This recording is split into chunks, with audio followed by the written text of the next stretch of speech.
हे तर सत्य आहे. या महाराष्ट्रात काही देशात लोक डिझेल पंपावर, पेट्रोल पंपावर डिझेल घेण्यासाठी उभे आहेत. नुसते काही कॅन घेऊन नाही उभे, ट्रॅक्टर घेऊन उभे, रिक्षा घेऊन उभे, कार घेऊन उभे, ते काय छोटा हत्ती वगैरे क्रुझर या गाड्या घेऊन उभ्या आहेत. मला वाटतं सामान्य माणसाची वाहनं आहेत ही. आणि असं असताना अशा पद्धतीने भारतीय जनता पार्टीचे वाचाळ वीर नाजणांसारखे जर या सामान्य माणसाला च्याविषयी अशा पद्धतीने वागतोय तर दुर्दैवी आहे.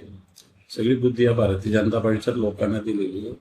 सरकार चालवता येत नाही, देश चालवता येत नाही, राज्य चालवता येत नाही आणि लोकांच्या डोक्यावर टाकायचं. जर 80% लोक अशा पद्धतीनं वागतात, अशा पद्धतीने तुमचं वक्तव्य असलं, मला वाटतं याचा निषेध आम्ही करतो. संजय गायकवाड फक्त कव्हर पेज वाचतो, आतमध्ये काय त्याला माहीतच नाही. मी म्हणतो किमान प्रस्तावना तरी वाचली पाहिजे त्यांनी. प्रबोधनकार ठाकरेंनी लिहिलेलं आहे ते पुस्तक आणि तुम्ही शिवसेनेचे म्हणता. ज्या प्रबोधनकारांच्या विचारावर शिवसेना चालते आणि तुम्ही अशा पद्धतीने तुम्ही म्हणाल, मला असं वाटतं एकनाथ शिंदे साहेबांनी अशा या वाचाळवीरांचा बंदोबस्त केला पाहिजे.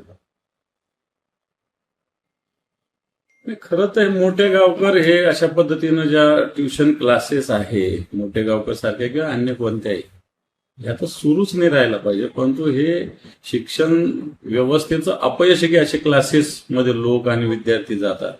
मग तो मोठे गावकरांचे जे काही असेल त्याच्यावर कारवाई व्हावी. विद्यार्थ्यांना लुटून आणि अशा पद्धतीनं पेपर फोडून ज्या सगळ्या प्रॉपर्टी जमा झाल्या आहे, म्हटलं भोंदू बाबापेक्षा काय वेगळं काम नाहीये. हे तेच काम आहे.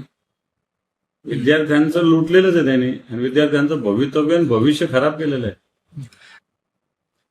शुभेच्छा मीही देतो आणि ते तर शेवटी भाऊ आहेत, एकमेकांच्या तर गेलंच पाहिजे.